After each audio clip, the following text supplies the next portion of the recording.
Hello everyone, welcome to my YouTube channel once again. जैसा कि कल हमने कैपिटल गेन कंप्लीट कर लिया था, उससे कुछ इलस्ट्रेशंस भी देख लिए थे हमने। आई होप आप सबने कैपिटल गेन को अच्छे से फॉलो किया है एंड कंप्लीट कर लिया है। जी, आज हम करने वाले हैं नेक्स्ट टॉपिक विच इज है इनकम फ्रॉम अदर सोर्सेज। क्या करने वाले हैं आज हम? Income from other sources. ये स्टार्ट करने से पहले मैं आपको बता दूं, ये स्टार्ट करने से पहले मैं आपको ये बता देती हूँ, जैसे कि हमने पढ़ा था कि 5 हेड्स होते हैं हमारे पास, है ना।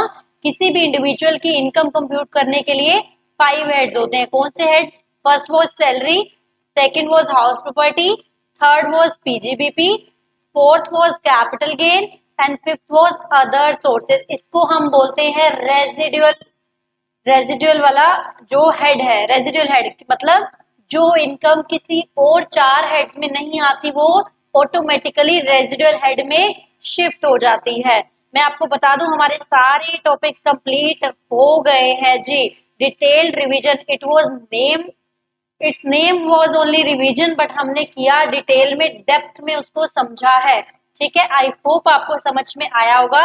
आज हमारा एक माइलस्टोन अचीव हो जाएगा, जो होगा 5 हेड हमने कंप्लीट कर लिए। आज हमारा फिनिश हो जाएगा, क्योंकि other sources not a big chapter, ये हो जाएगा, इट्स अ स्मॉल वन। ठीक है, तो चलिए हम स्टार्ट करते हैं अपना अदर सोर्सेज स्टार्ट करते हैं। चलिए जी, सबसे पहली बात हम क्या पढ़ रहे हैं? Other sources, income from other sources. Other sources नाम ही क्लियर है, जो इनकम किसी 4 स्पेसिफिक हेड में नहीं आई।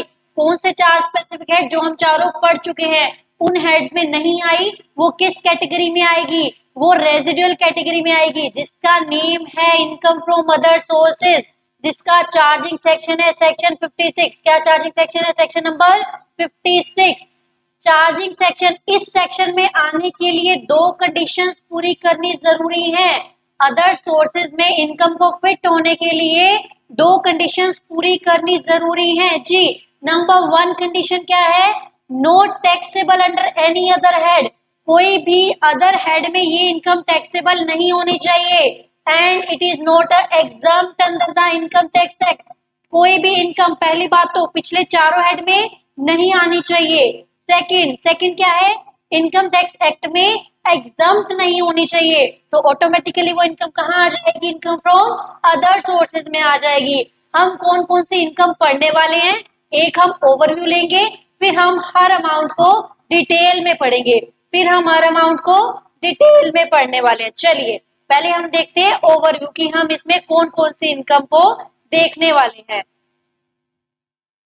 देखिए, सबसे पहले हम इसमें पढ़ेंगे casual income. Casual income shuffle हो सकता है आगे पीछे, बट मैं आपको बता रही हूँ कौन कौन सी इनकम पढ़ने वाले हैं।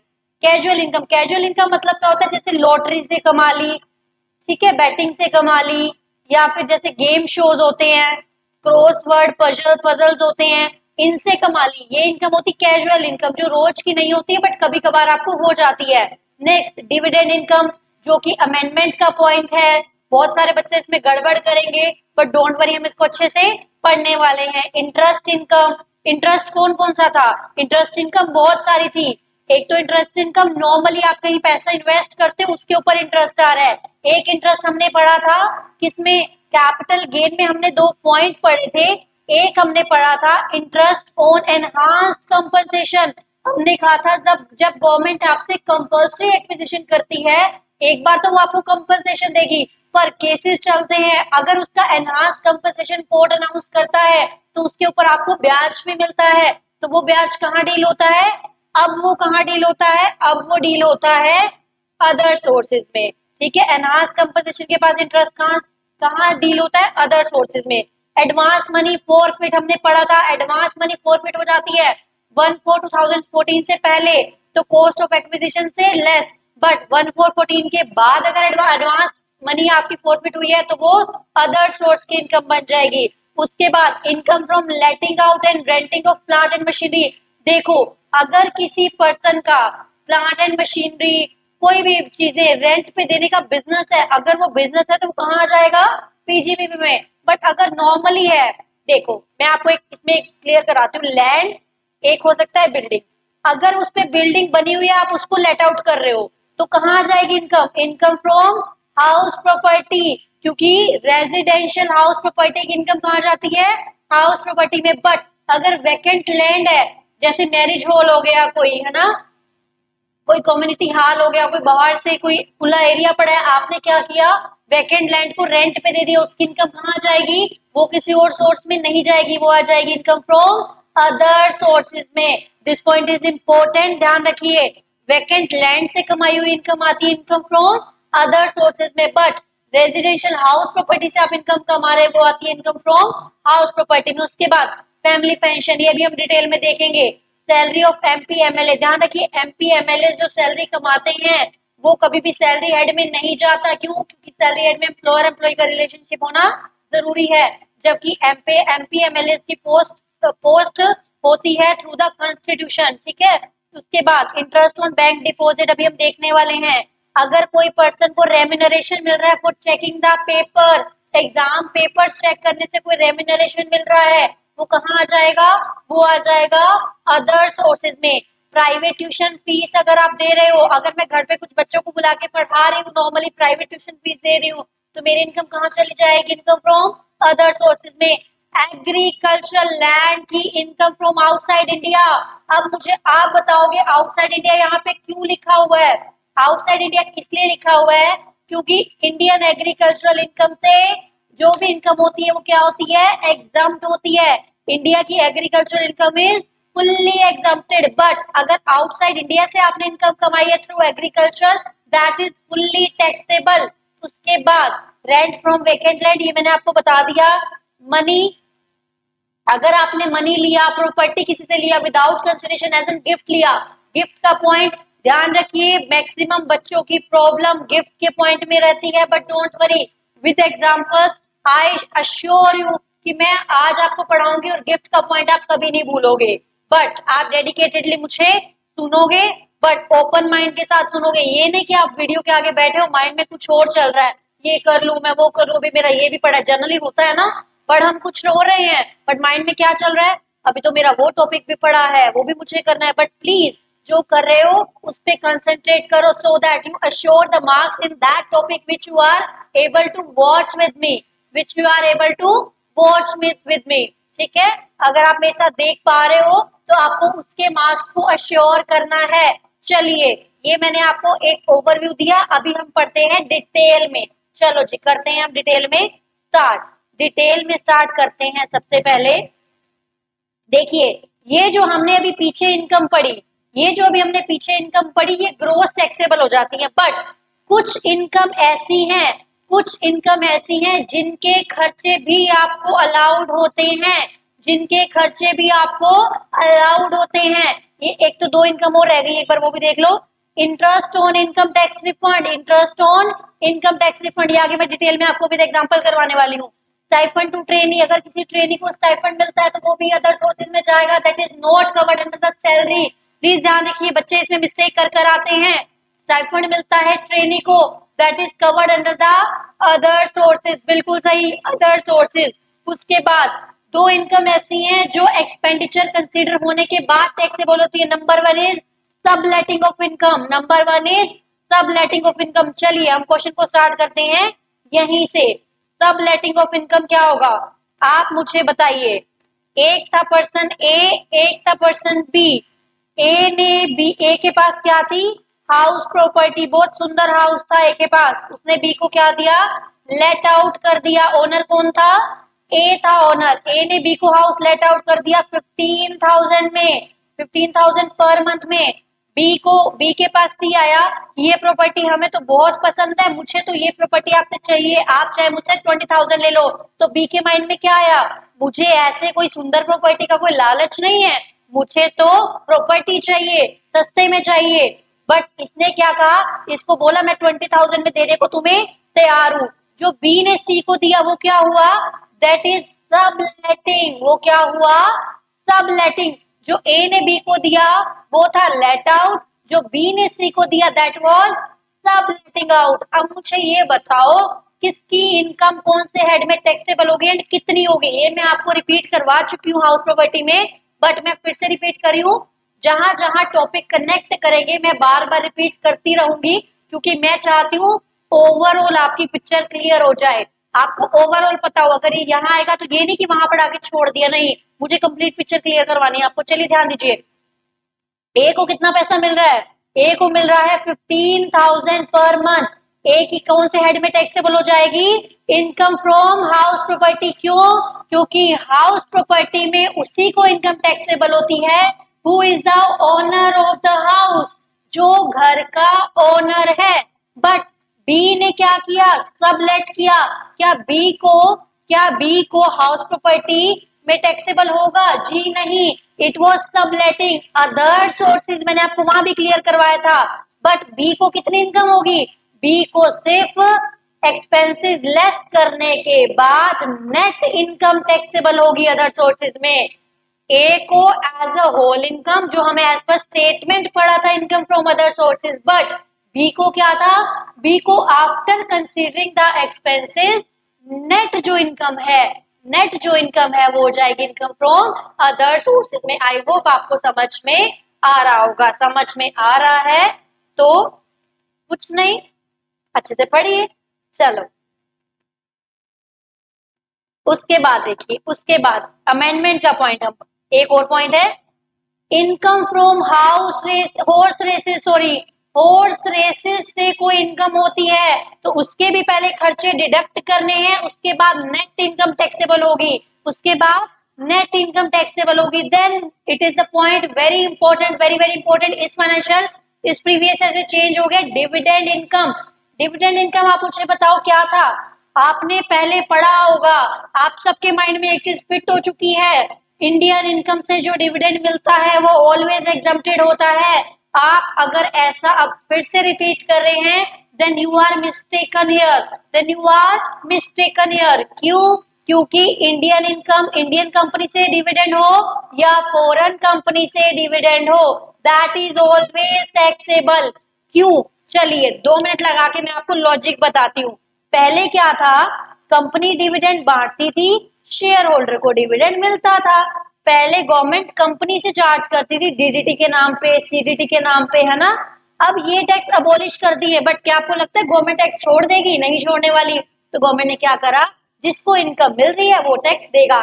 डीडीटी सीडीटी खत्म हो चुका है, डीडीटी सीडीटी खत्म हो चुका है, बट जिसको मिल रही है इनकम उसके हाथ में ऑलवेज टैक्सेबल। कैसे टैक्सेबल, जो नॉर्मल स्लैब रेट होगी उसी से टैक्सेबल हो जाएगा। आई होप आपको समझ में आ गया होगा। सेम एज फॉरेन कंपनी से जो डिविडेंड मिलता है वो भी टैक्सेबल होगा, किसमें, कौन से हेड में, अदर सोर्सेज में टैक्सेबल होगा। कहाँ टैक्सेबल होगा बच्चों, अदर सोर्सेज में टैक्सेबल होगा। अब डिडक्शन ऑफ एक्सपेंसेस, हो सकता है मैंने कहीं से उधार लेके डिविडेंड कमाया, उधार लेके इन्वेस्ट किया फिर डिविडेंड कमाया, क्या खर्चे अलाउड हैं, ओनली इंटरेस्ट एक्सपेंसेस अलाउड है, वो भी मैक्सिमम 20% ऑफ सच इनकम, मतलब उस डिविडेंड का 20% ही आपको एज एन डिडक्शन मिल सकता है, एज एन एक्सपेंस डिडक्शन मिल सकता है। उसके बाद नेक्स्ट पॉइंट चलिए, income from units of UTI mutual fund. अगर यूटीआई की यूनिट से, जैसे म्यूचुअल फंड होते हैं ना, यूटीआई की यूनिट से आपने इनकम कमाई, म्यूचुअल फंड की यूनिट से इनकम कमाई, आपने देखा होगा, तो वो क्या होता है, always taxable under the head income from other sources, क्योंकि इन चीजों का किसी और हेड से लेना देना बनता ही नहीं है। चलिए अब आते हैं हम अपने नेक्स्ट पॉइंट पे। Next point is also very important and very repetitive point, very repetitive point, ध्यान से। कैजुअल इनकम, कैजुअल इनकम जो आपको रोजमर्रा की लाइफ में नहीं हो रही है बट कभी कभी हो रही है। अब मैं आपको ये बता देती हूँ कैजुअल इनकम किस किस नेम से हो सकती है। अगर आपको दिया हो winning from lottery, winning from lottery से हो रही है, क्रॉसवर्ड पजल से हो रही है, रेसिंग हॉर्स रेसेस से हो रही है, कार्ड गेम से हो रही है, बैटिंग गैम्बलिंग से हो रही है, रेसेस से हो रही है इंक्लूडिंग हॉर्स रेसेस से, ठीक है। एक बार ये पॉइंट चेक करना है, हॉर्स रेसेस का जो मैंने कवर करवाया है शायद ये पॉइंट मिस्टेकनली यहाँ पे आ गया है, मैं आपको क्लियर करवा दूंगी जो हॉर्स रेसेस वाला पॉइंट है।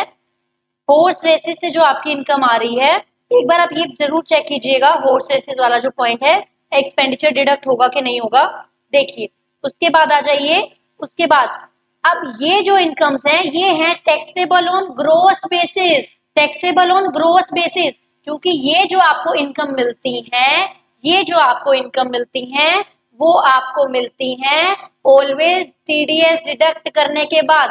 आप किसी केबीसी शो में चले गए, आपने कमाया वहां से 1 लाख रुपीज, आपको मिला कितना 70,000, आपको ये बता देते हैं क्वेश्चन में 30% टीडीएस डिडक्ट हुआ, लेकिन गवर्नमेंट कहती है इनकम तो आपकी ग्रोस थी ना, टीडीएस तो हमने इसलिए डिडक्ट कर लिया कि कहीं आप बाद में टैक्स दो या ना दो, टीडीएस तो हमने इसलिए डिडक्ट कर लिया, पर एक्चुअल में देखो आपकी इनकम क्या थी, 70,000 जो है वो क्या थी, 30% टीडीएस डिडक्ट करने के बाद आ रही है। अगर हम टोटल इनकम को 100 माने, 30 टीडीएस हो गया तो बच गया कितना 70%। ये जो 70,000 इनकम है वो 70% को रिप्रेजेंट कर रही है, तो टोटल इनकम आपकी कितनी टैक्सेबल होगी, ग्रोस 1 लाख रुपीज आपके टैक्सेबल हो जाएंगे। आगे हम पढ़ेंगे कि ये हमेशा टैक्सेबल है, इसमें बेसिक एग्जम्पशन का कोई बेनिफिट नहीं मिलता। हमने पढ़ा था ना अप टू अभी हम आगे पढ़ेंगे, सॉरी 2.5 लाख तक एग्जम्प्ट होती है, तो ये बेसिक एग्जम्पशन की लिमिट को भी एंजॉय नहीं करेगा। अगर आपका इस हेड में अगर आपका कैजुअल इनकम बनी है तो उस पर ऑलवेज टैक्स डिडक्ट होगा, इससे कोई भी सेट ऑफ नहीं होगा। ये आगे हम पॉइंट पढ़ेंगे set of and carry forward वाले टॉपिक में। चलिए, आई होप आपको समझ में आ गया होगा। इसके बाद हम पढ़ने वाले हैं next point is interest income. Interest income क्या है, इंटरेस्ट इनकम ऑन सिक्योरिटीज। अब एक बात बताओ, अगर मैंने सिक्योरिटीज इन्वेस्टमेंट पर्पज से रखी हैं तो उसका इंटरेस्ट कहाँ आ जाएगा, अदर सोर्सेज में। बट अगर फॉरेन इंस्टीट्यूशनल इन्वेस्टर ने सिक्योरिटी रखी है तो आप मुझे बताओ क्या था वो कैपिटल एसेट था, वो कैपिटल एसेट था, ठीक है। लेकिन वो कैपिटल एसेट में कैपिटल गेन कहाँ पे आना था, अगर वो ट्रांसफर करता है। बट इंटरेस्ट अगर मेरा काम ही यही है इन्वेस्ट करना बेचना, मेरा बिजनेस ही धंधा ही यही है, तो वो पीजीबीपी में चला जाएगा, तो वो पीजीबीपी में चला जाएगा उसका इंटरेस्ट। बट अगर मैंने एज एन इन्वेस्टमेंट रखा हुआ है, अगर मैंने एज एन इन्वेस्टमेंट रखा हुआ है तो उसका इंटरेस्ट आ जाएगा इनकम फ्रॉम अदर सोर्सेज। बाकी अगर कोई इंटरेस्ट आपको मिलता है एफडी पे, सेविंग पे, करंट पे तो जनरली नहीं मिलता, बट अगर ये सब पॉइंट्स पे बैंकिंग इन्वेस्टमेंट पे इंटरेस्ट मिलता है तो always income from other sources. उसके बाद मान लीजिए मेरा टैक्स बना 10,000, टीडीएस मेरा कट दिया था गवर्नमेंट ने 12,000, अब मैंने जब रिटर्न फाइल की तो 2,000 का क्या आ रहा है, रिफंड आ रहा है। मुझे 2,000 के साथ साथ 200 रुपीज का इंटरेस्ट भी दे रही है गवर्नमेंट। अब एक बात बताओ, मेरी इनकम फ्रॉम अदर सोर्सेज कितनी हुई, 2,000, 200 या फिर 2,200, आप बताइए। अब बताइए अदर सोर्सेज की इनकम कितनी हुई, अदर सोर्सेज की इनकम सिर्फ इंटरेस्ट वाली हुई। जो पैसा मिला ये तो आपका खुद का पैसा था जो आपने जमा किया, फिर से आपको जस्ट वापस मिल रहा है क्योंकि आपने ज्यादा दे दिया था, लेकिन उस पैसे पे आपका इंटरेस्ट जो है वो आपकी इनकम है, वो 200 रुपीज आपकी इनकम है। That amount is taxable. वो कह रहा है जो अमाउंट का पैसा मिला है आपको, रिफंड मिला है, वो टैक्सेबल नहीं है, बट उस पे कमाया हुआ इंटरेस्ट इनकम टैक्सेबल है, उस पे कमाया हुआ इंटरेस्ट इनकम टैक्सेबल है। चलिए, उसके बाद पॉइंट आता है फैमिली पेंशन का पॉइंट।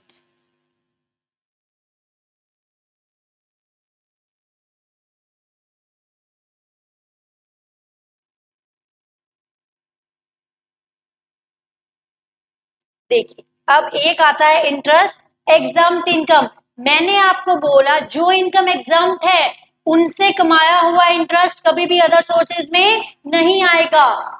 एग्जाम्प्ट इनकम के लिए अलग कॉलम बना होता है रिटर्न पे, तो वो वहां जाता है। कौन कौन सी हो सकती है जो नॉर्मली मैं आपको बता दूं, एक होता है पीपीएफ पे इंटरेस्ट कमाया आपने, पीपीएफ की इनकम एग्जाम्प्ट है तो वो एग्जाम्प्टेड पोर्शन में जाएगा। पोस्ट ऑफिस में आपने इंटरेस्ट कमाया, ध्यान रखिए इंपॉर्टेंट पॉइंट, अगर बैंक में कमाया तो सारा का सारा other sources, but individual account पे हो सकता है पोस्ट ऑफिस में या ज्वाइंट अकाउंट पे। इंडिविजुअल अकाउंट पे है तो 3500 तक एग्जाम्प्ट है, उससे ज्यादा वाला अदर सोर्सेज में। ज्वाइंट अकाउंट पे 7,000 तक एग्जाम्प्ट है, उससे ज्यादा वाला अदर सोर्सेज में।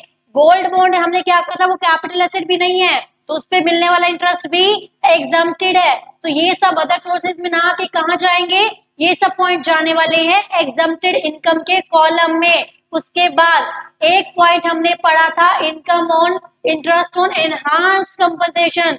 जब गवर्नमेंट ने आपसे जबरदस्ती आपकी एसेट ले ली, तो जब एक तो कंपनसेशन आपको मिल जाता है, उसके बाद कुछ आपको मिलता है एनहांस्ड कंपनसेशन, एक्स्ट्रा कंपनसेशन मिलता है, तो वो भी कहाँ आ जाता है, अदर सोर्सेज में। और 50% हो जाता है वो, 50% वो क्या हो जाता है, एग्जाम्प्ट हो जाता है। ओनली 50% ही टैक्सेबल, और टैक्सेबल कहाँ है, इनकम फ्रॉम अदर सोर्सेज में टैक्सेबल है। Next point is family pension. देखिए कुछ पॉइंट ऐसे हैं जो आपको मिलेंगे ही मिलेंगे। First is like casual income, वो मिलना ही मिलना है, वो आप अच्छे से सीख लीजिए। फैमिली पेंशन वो आपको मिलेगा ही मिलेगा। फैमिली पेंशन का पॉइंट देखिए, monthly pension received by employ. एक तो हो सकता है एम्प्लॉय को मिला हो पेंशन, एक हो सकता है एम्प्लॉय की फैमिली को मिला हो। हमने पढ़ा था अगर एम्प्लॉय को खुद मिल रहा है अपने एम्प्लॉयर से, तो वो कहाँ चला जाएगा, वो चला जाएगा सैलरी हेड में। बट अगर फैमिली को मिल रहा है तो वो कहाँ चला जाएगा, इनकम फ्रॉम अदर सोर्सेज में। But income from other sources में तो आएगा, क्या सारा का सारा फैमिली पेंशन टैक्सेबल हो जाएगा, जी नहीं, सारा का सारा फैमिली पेंशन टैक्सेबल नहीं होगा, उसमें से कुछ हिस्सा एग्जम्प्ट होगा। चलिए देखते हैं कितना एग्जम्प्ट होगा। देखिए अगर किसी फैमिली को पेंशन मिल रही है 3,000 पर मंथ मिल रही है, तो फुल ईयर में उनको कितनी पेंशन मिली, फुल ईयर में पेंशन मिली 36,000। आपको एग्जम्प्ट कितना होगा, 1/3 of the pension. 1/3 of the pension कितना हो गया, 12,000 और 15,000 विच एवर इज लोअर। 12 इसमें लेस क्या हो गया, 12,000 लेस हो गया, बाकी बचा हुआ कहाँ आ जाएगा, इनकम फ्रॉम अदर सोर्सेज में आ जाएगा। 1/3 of the pension, 1/3 of the pension और 15,000 पर एनम है। 15,000 ध्यान रखना पर एनम की बात हो रही है यहाँ पे, तो क्या हो जाएगा एग्जम्प्ट, बाकी बचा हुआ इनकम फ्रॉम अदर सोर्सेज में टैक्सेबल हो जाएगा। चलिए नेक्स्ट, अगर पेंशन किसको मिल रही है, पेंशन अगर मिल रही है या तो विडो को या फिर चिल्ड्रन को, कौन से पर्सन की विडो या चिल्ड्रन को मिल रही है, या तो वो आर्म्ड फोर्स के पर्सन है या फिर पैरामिलिट्री फोर्स के पर्सन है। ध्यान रखिए नॉर्मल वालों के लिए 1/3 और 15,000 एग्जाम्प्ट है, बट अगर फैमिली पेंशन किसको मिल रही है, विडो को, चिल्ड्रन को, किनके, आर्म्ड फोर्सेस वाले या फिर पैरामिलिट्री फोर्सेस वाले, तो फुल्ली एग्जाम्प्ट हो जाएगी, तो फुल्ली एग्जाम्प्ट हो जाएगी। उसके बाद अगर कोई प्राइवेट कंपनी है या फिर कोई क्लोजली हेल्ड कंपनी है, आपको इतना डिटेल में नहीं जाना है, आप इतना याद रखो, कोई प्राइवेट कंपनी है, कोई क्लोजली हेल्ड कंपनी है, उसने शेयर इशू किए हैं किसको, रेजिडेंट शेयर होल्डर्स को। मान लो शेयर का रेट मार्केट में था 130, मैंने इशू कर दिया 150, क्योंकि मेरे शेयर प्रीमियम में बिकते हैं, बहुत अच्छे चल रहे हैं मेरे शेयर, ठीक है। तो एक बात बताओ, 130 वाली चीज मैंने 150 में बेच दी, तो मेरे को 20 रुपीज का बेनिफिट हो रहा है ना, तो वो मेरे लिए क्या मानी जाएगी, एज ए कंपनी के लिए इनकम मानी जाएगी। और वो इनकम कहाँ जाएगी, इनकम फ्रॉम अदर सोर्सेज में आ जाएगी, इनकम फ्रॉम अदर सोर्सेज में आ जाएगी। आई होप आपको समझ में आया होगा। नेक्स्ट एंड लास्ट पॉइंट मैं आपको करवा रही हूँ गिफ्ट। मैं फिर से बोल रही हूँ, दिस पॉइंट को अगर आप ढंग से करना चाहते हैं, please open up your mind, please open up your mind and ध्यान से पढ़िए, ठीक है। देखिए जी, गिफ्ट की टैक्सेबिलिटी जो सबसे ज्यादा प्रॉब्लम देती है, बट हम करने वाले हैं with example. Just a minute, let me take some water.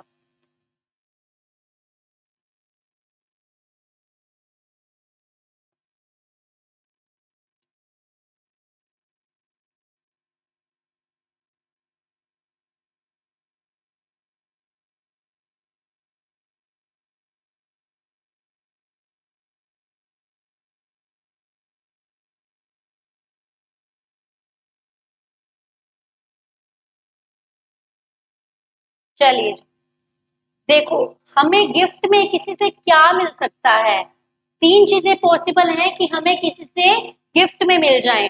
एक हो सकता है गिफ्ट में किसी से मनी मिल जाए, एक हो सकता है गिफ्ट में किसी से मूवेबल प्रॉपर्टी मिल जाए, एक हो सकता है गिफ्ट में किसी से इमूवेबल प्रॉपर्टी मिल जाए। I you okay with it? I you okay with this point? हमें हो सकता है तीन चीजें किसी से गिफ्ट में मिल जाए, मनी मिल सकती है, मूवेबल प्रॉपर्टी मिल सकती है, या फिर immovable like land and building मिल सकता है। अगर मुझे किसी से मनी गिफ्ट में मिला है, अगर मुझे किसी से मनी गिफ्ट में मिला है और वो मनी 50,000 से ज्यादा है, वो मनी 50,000 से ज्यादा है, तो entire amount is fully taxable. मान लो मुझे किसी से गिफ्ट मिला 40,000 रुपीज, मुझे किसी से गिफ्ट मिला 60,000 रुपीज। अब पहले तो देखने मुझे क्या मिला, कैश में मिला है, मनी मिली है, कैश में मिला है। तो एक बात बताओ, क्या ये 50 से ज्यादा है? नहीं, तो ये क्या हो जाएगा? एग्जम्प्टेड। क्या ये 50 से ज्यादा है? जी हाँ। हमें ये नहीं देखना 50 से कितना ज्यादा है, सिर्फ ये देखना है 50 से ज्यादा है या कम है। ज्यादा है तो फुल्ली टैक्सेबल। कहाँ हो जाएगा? Fully taxable. 60 का 60 is fully taxable in other sources. 60 का 60 is fully taxable in other sources. I hope आपको समझ में आया होगा। अगर मुझे किसी से पैसे गिफ्ट में मिल रहे हैं और वो पैसे या तो वो इक्वल टू 50,000 है या फिर मोर देन 50,000 है, लेस देन इक्वल टू है तो एग्जम्प्टेड, मोर देन है तो एंटायर अमाउंट, मैं फिर से जोर दे रही हूँ, entire amount is taxable. I hope आपको मनी का पॉइंट क्लियर हो गया होगा। अब चलिए, अब हम चलते हैं किस पे? अब हम चलते हैं मूवेबल प्रॉपर्टी पे।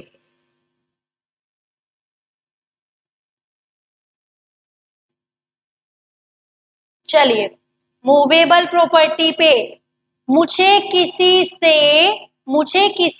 ज्वेलरी गिफ्ट में मिली है, मुझे किसी से ज्वेलरी गिफ्ट में मिली है, ठीक है। वो ज्वेलरी का अमाउंट, एक देखो दो चीजें पॉसिबल है, या तो कई बार क्या होता है, लोग कहते हैं ना तू कम में ले ले, थोड़ा पैसा दे दो कम में ले लो, है ना।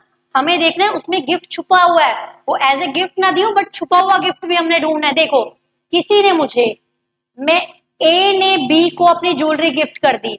ए ने कहा मेरे पास बहुत सारी ज्वेलरी पड़ी है, मुझे फर्क नहीं पड़ता, आप मेरे से ले जाओ, फ्री ऑफ कॉस्ट ले जाओ, आपको जरूरत है आप ले जाओ। हम क्या देखेंगे? उस ज्वेलरी की वैल्यू, कौन सी value? Fair market value. Market में क्या वैल्यू है? अगर वो 50,000 से इंपॉर्टेंट ज्यादा है तो क्या हो जाएगा? Entire amount is taxable. ध्यान रखिए 50,000 से ज्यादा है, कब की बात हो रही है? अगर उसने फ्री में दे दिया, उसके बदले मुझे कुछ भी पैसा देना नहीं पड़ा, तो 50,000 इज टैक्सेबल। 50,000 की sorry entire amount is fully taxable. उसके बाद अगर कुछ कंसिडरेशन दे के मिली है, मान लीजिए वो ज्वेलरी थी मार्केट में 80,000 की और उस मेरी फ्रेंड ने कहा आप मुझे 10,000 दे दो, ठीक है मुझे जरूरत है 10,000 की, आप मेरी ज्वेलरी ले जाओ। पर आप देखो क्या उसको 10,000 तो उसने दे दिए, एक्चुअल में उसको बेनिफिट कितना मिला अपने फ्रेंड से? बेनिफिट तो मिला ओनली 70,000 का। अब वो 70,000 गिफ्ट मान लिया हमने, बेनिफिट कितना मिला? 70 का।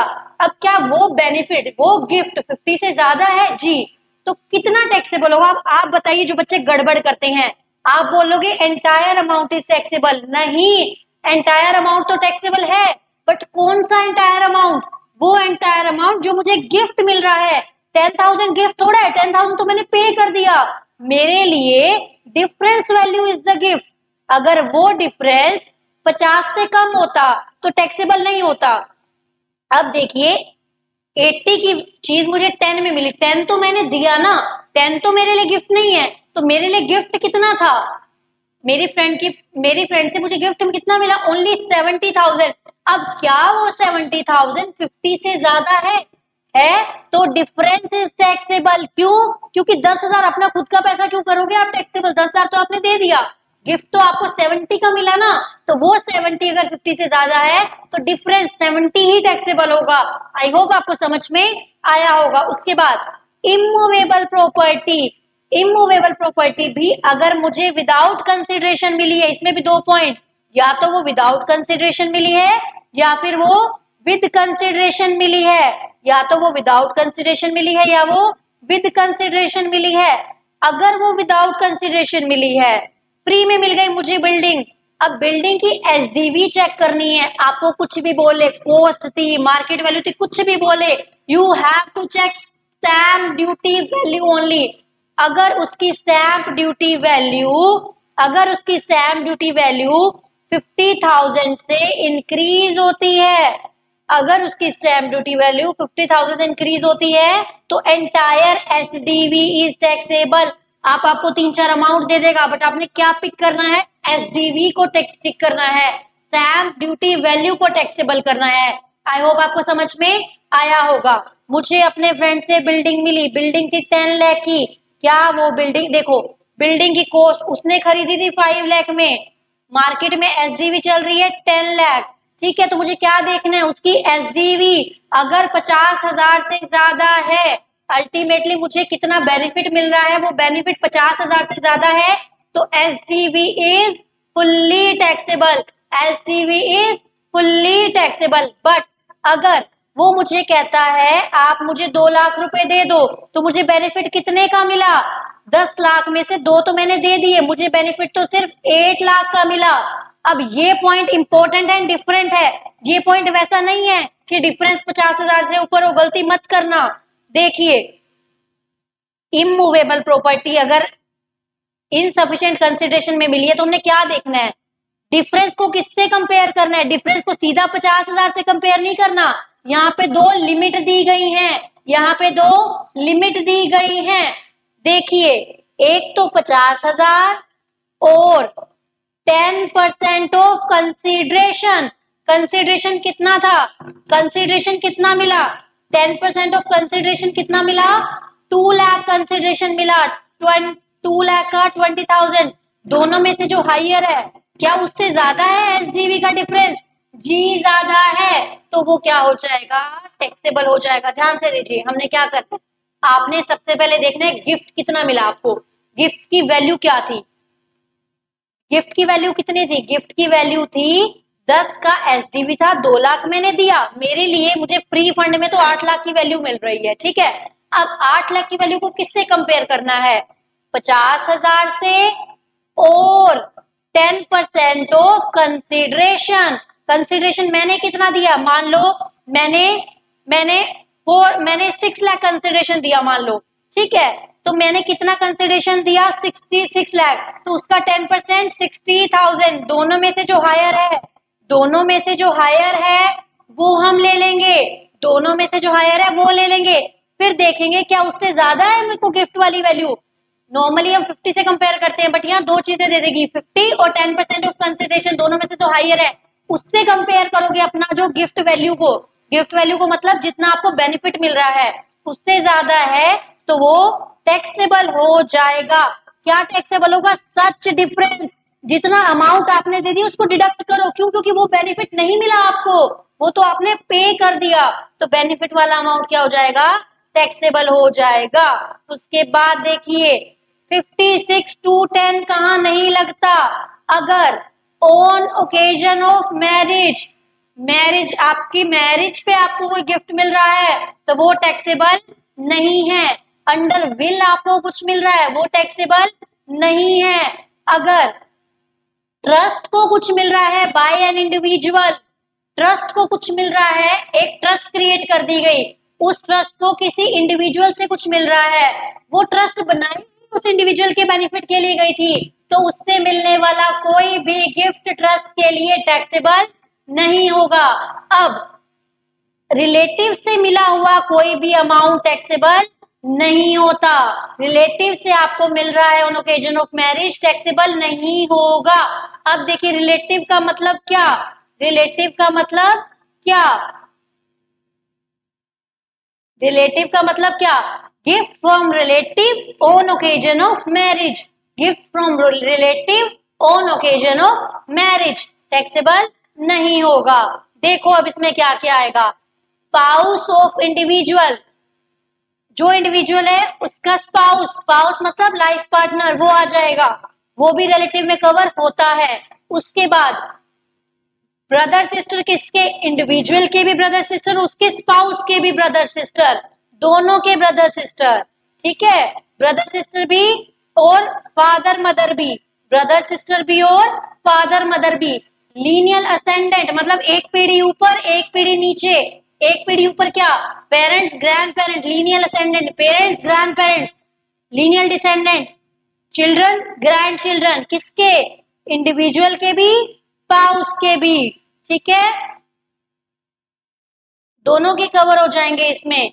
उसके बाद चलिए ये आपका कवर हो जाएगा इसमें, ये हमारा कंप्लीट हो गया अदर सोर्सेज। गिफ्ट का पॉइंट ध्यान से, मनी 50,000 से ऊपर है तो फुल्ली टैक्सेबल, अगर मूवेबल प्रॉपर्टी है, अगर बिना पैसों की मिली है, ठीक है, तो अगर उसकी फेयर मार्केट वैल्यू 50,000 से ज्यादा है तो फुल्ली टैक्सेबल। अगर अगर आपने कुछ पैसा दिया और उसके बदले कुछ ज्यादा अमाउंट का गिफ्ट मिला तो डिफरेंस देखना है, क्योंकि गिफ्ट तो डिफरेंस ही हुआ, बाकी चीज तो आपने पैसे दे के खरीद ली, ठीक है, डिफरेंस जो है क्या वो 50 से ज्यादा है तो डिफरेंस टैक्सेबल, क्योंकि गिफ्ट की वैल्यू टैक्सेबल करनी है हमने, ठीक है।